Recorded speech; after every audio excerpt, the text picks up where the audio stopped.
ग्रामांचल रे आभ्यंतरीण अंचल रे जो बैंक सुविधा पहुंचबार समस्या रही सेमानंक पाखरे बैंक पहुंचुची सेतिपई नियुक्त होइचंती बैंक मित्र।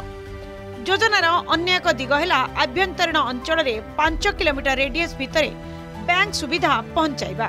विशेषकर जनधन दर्शक मोबाइल आप द्वारा बैंक कारबार बाबद समस्त विवरणी पाइबा संभवपर होइछि।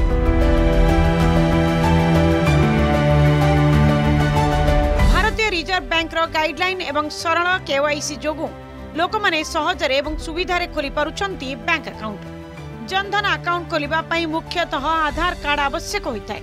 आधार कार्ड नथिले वोटर परिचय पत्र, driving licence, PAN card, passport, NREGA card बा अन्य जेकोसी परिचय पत्र द्वारा जीरो बैलेंस रे अकाउंट खोली हेबो।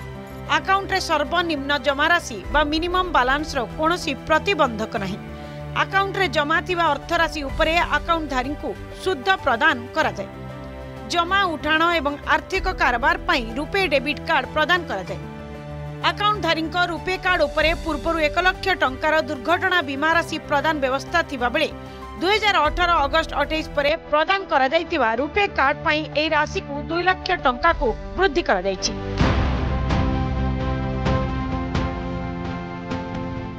अकाउंट धारी पई 10,000 टंका पर्यंत ओवरड्राफ्ट रो सुविधा रहिछि।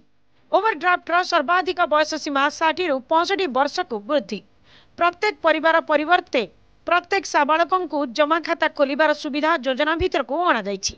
डीबीटी, कोविड आर्थिक सहायता, पीएम किसान, मनरेगा वर्धित मजूरी, जीवन और स्वास्थ्य बीमा आदि प्रत्येक सरकारी योजनार लाभ प्रदान रे हिताधिकारी मूल आवश्यकता है निजर एक बैंक अकाउंट खोलिबा।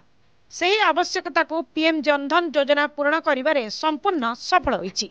एही योजना आर्थिक समावेशिता क्षेत्र में केवल भारत में नुहे समग्र विश्व में अन्यतम श्रेष्ठ पदक्षेप।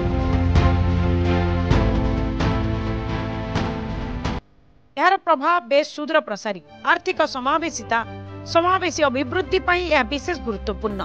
तेणु सरकार यह उपरे सर्वाधिक गुरुत्व प्रदान करुछंती। यह द्वारा गरीब लोक माने निजर कष्टलब्ध सीमित संचय को सुविधार आनुष्ठानिक अर्थव्यवस्थार अंतर्भुक्त करि पारुछंती। 9 वर्ष तले जेतेबेले एही योजना आरंभ होइतिला सेतेबेले हुए तो केही अनुमान करनथिले जनधन योजना एते परिमाण रे लोकंक पाखरे पहुंची परिबो। किंतु प्रधानमंत्री मोदी को दूरदृष्टि संपन्न योजना प्रतिटी परिवार पाखरे पहुंची पारिछि एवं आगकु मध्य पहुंचिबो।